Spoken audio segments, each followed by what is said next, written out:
Firman Tuhan Harian. Kebangkitan Lazarus memuliakan Tuhan. Yohanes 11 ayat 43-44. Dan ketika dia sudah berkata demikian, dia berseru dengan suara keras, "Lazarus, keluarlah!" Maka orang yang sudah mati itu datang keluar. Tangan dan kakinya masih terikat dengan kain kafan dan wajahnya tertutup dengan kain. Yesus berkata kepada mereka, "Lepaskan dia dan biarkan dia pergi." Apakah kesan engkau semua setelah membaca perikop ini? Makna penting dari mukjizat yang diperbuat Tuhan Yesus ini lebih besar dari yang sebelumnya, karena tidak ada mukjizat yang lebih menakjubkan daripada membangkitkan orang yang sudah mati dari kubur.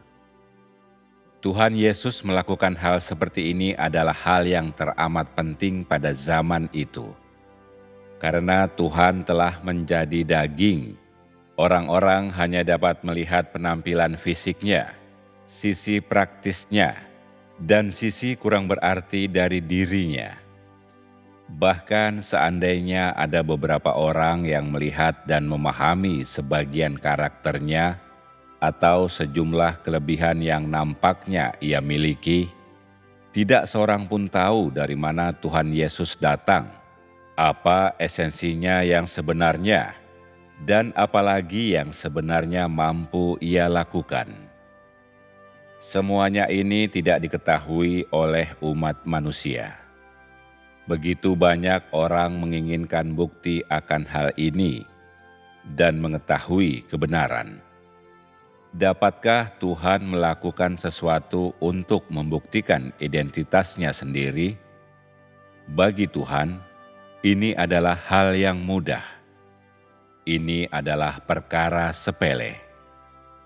Ia dapat melakukan suatu perkara di mana saja, kapan saja untuk membuktikan identitas dan esensinya. Tetapi Tuhan melakukan berbagai hal berdasarkan suatu rencana dan secara bertahap. Ia tidak melakukan suatu hal dengan sembarangan. Ia mencari waktu yang tepat dan peluang yang tepat untuk melakukan hal yang paling berarti untuk disaksikan umat manusia. Ini membuktikan otoritas dan identitasnya. Jadi, dapatkah kebangkitan Lazarus membuktikan identitas Tuhan Yesus? Mari kita melihat perikop dari kitab suci ini.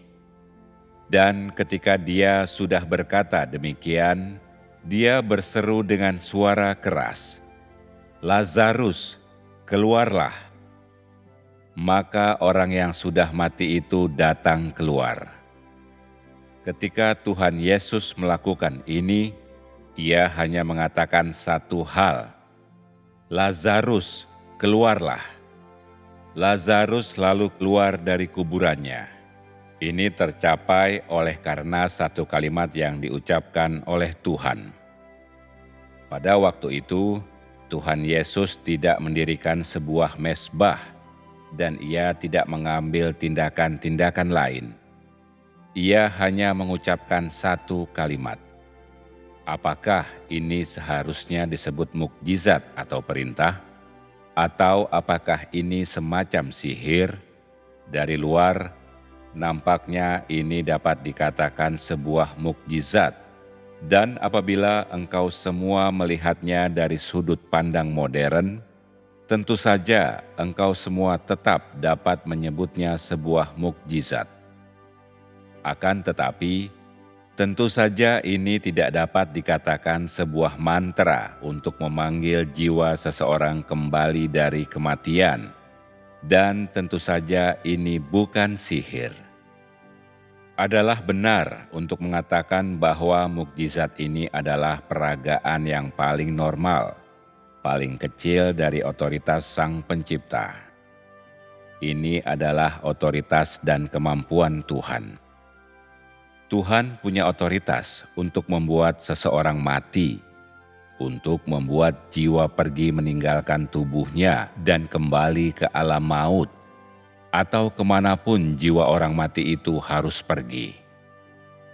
Kapan seseorang mati dan kemana mereka pergi setelah mati, hal-hal ini ditentukan oleh Tuhan.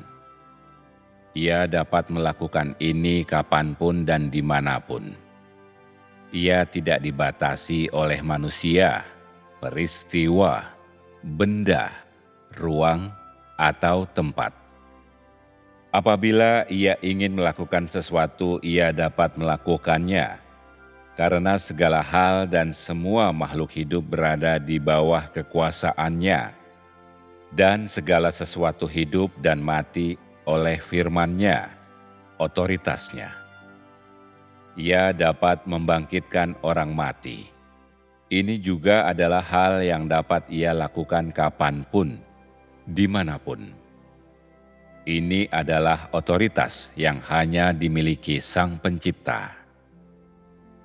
Ketika Tuhan Yesus melakukan suatu hal seperti membangkitkan Lazarus dari kematian, tujuannya adalah memberikan bukti untuk disaksikan manusia dan iblis, dan membiarkan baik manusia maupun iblis mengetahui bahwa segala hal yang berkaitan dengan umat manusia, hidup dan mati umat manusia ditentukan oleh Tuhan, dan bahwa meskipun ia telah menjadi daging, seperti senantiasa, ia tetap memiliki kendali atas dunia jasmani yang dapat dilihat dan juga dunia rohani yang tidak dapat dilihat manusia.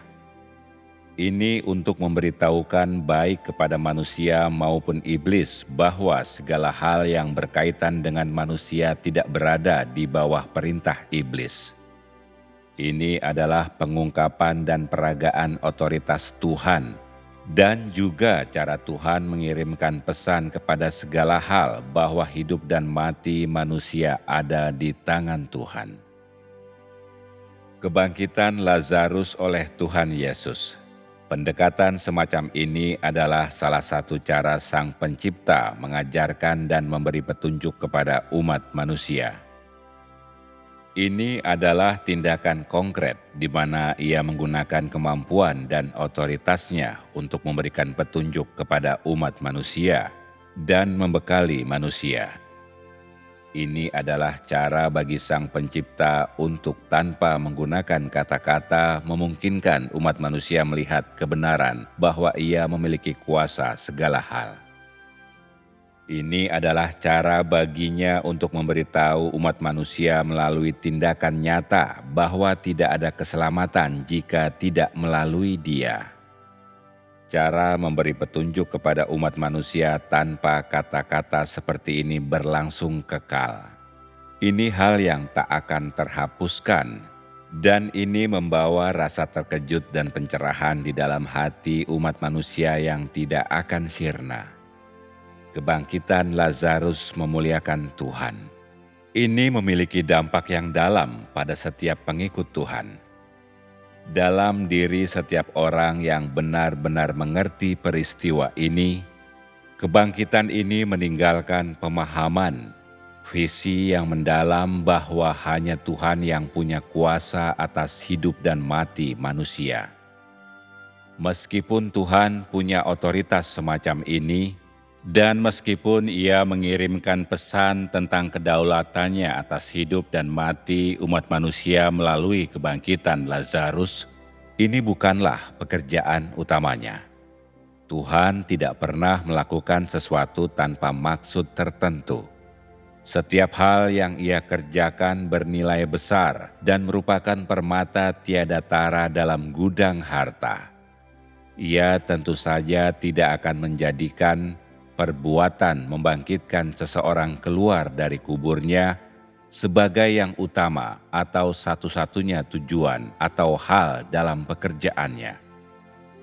Tuhan tidak melakukan sesuatu tanpa maksud. Satu saja peristiwa kebangkitan Lazarus sudah cukup untuk menunjukkan otoritas Tuhan. Itu cukup untuk membuktikan identitas Tuhan Yesus. Inilah sebabnya mengapa Tuhan Yesus tidak mengulangi mukjizat seperti ini. Tuhan melakukan berbagai hal berdasarkan prinsipnya sendiri. Dalam bahasa manusia, Tuhan sangat perhatian akan pekerjaan yang serius. Dengan kata lain, ketika Tuhan melakukan sesuatu, Ia tidak melenceng dari tujuan pekerjaannya. Ia tahu pekerjaan seperti apa yang ingin Ia lakukan pada tahap ini, apa yang ingin Ia capai, dan Ia akan bekerja dengan tegas berdasarkan rencananya. Seandainya seseorang yang rusak memiliki kemampuan seperti ini, ia hanya akan memikirkan cara untuk mengungkapkan kemampuan ini agar mereka tahu seberapa hebatnya dirinya, agar orang lain tunduk kepadanya, sehingga ia dapat mengendalikan dan menguasai mereka. Inilah kejahatan yang berasal dari iblis. Inilah yang disebut kerusakan. Tuhan tidak memiliki watak demikian, dan Ia tidak memiliki esensi demikian.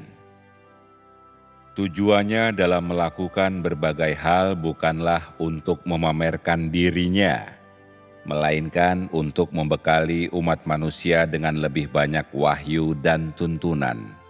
Jadi orang-orang melihat sedikit sekali contoh dalam Alkitab mengenai hal semacam ini. Ini tidak berarti bahwa kemampuan Tuhan Yesus terbatas, atau bahwa Ia tidak dapat melakukan hal semacam itu. Hanya saja Tuhan tidak ingin melakukannya, karena ada makna yang praktis ketika Tuhan Yesus membangkitkan Lazarus, dan juga karena pekerjaan utama Tuhan dalam menjadi daging bukanlah untuk melakukan mukjizat, bukan untuk membangkitkan orang-orang mati, melainkan pekerjaan penebusan umat manusia. Jadi, sebagian besar pekerjaan yang diselesaikan Tuhan Yesus adalah mengajari orang-orang, membekali mereka, dan menolong mereka, dan hal-hal seperti membangkitkan Lazarus hanyalah sebagian kecil saja dari pelayanan yang dilakukan Tuhan Yesus. Bahkan, engkau semua dapat mengatakan bahwa pamer bukanlah bagian dari esensi Tuhan. Jadi tidak menunjukkan lebih banyak mukjizat bukanlah suatu pembatasan diri secara sengaja, juga bukan karena keterbatasan lingkungan, dan tentunya juga bukan karena kurangnya kemampuan. Ketika Tuhan Yesus membangkitkan Lazarus dari kematian, Ia menggunakan satu kalimat, "Lazarus, keluarlah." Ia tidak mengatakan apapun lagi selain ini. Apakah yang direpresentasikan kata-kata tersebut? Kata-kata ini merepresentasikan bahwa Tuhan mampu melakukan apa saja hanya dengan berfirman, termasuk membangkitkan orang mati. Ketika Tuhan menciptakan segala sesuatu, ketika Ia menciptakan dunia, Ia melakukannya dengan firman, perintah lisan, firman yang berotoritas, dan dengan demikian segala sesuatu pun tercipta. Semua itu tercapai dengan cara demikian. Satu kalimat yang diucapkan oleh Tuhan Yesus adalah sama seperti firman yang diucapkan Tuhan ketika Ia menciptakan langit dan bumi serta segala sesuatu. Kalimat tersebut sama-sama mengandung otoritas Tuhan, kemampuan Sang Pencipta. Segala sesuatu terbentuk dan berdiri teguh oleh karena firman yang keluar dari mulut Tuhan. Dan sama seperti itu, Lazarus berjalan keluar dari kuburnya oleh karena firman yang keluar dari mulut Tuhan Yesus. Inilah otoritas Tuhan yang ditunjukkan dan dinyatakan dalam daging inkarnasinya. Otoritas dan kemampuan semacam ini adalah milik Sang Pencipta, dan milik Anak Manusia di mana Sang Pencipta dinyatakan. Inilah pengertian yang diajarkan kepada umat manusia oleh Tuhan melalui kebangkitan Lazarus dari kematian.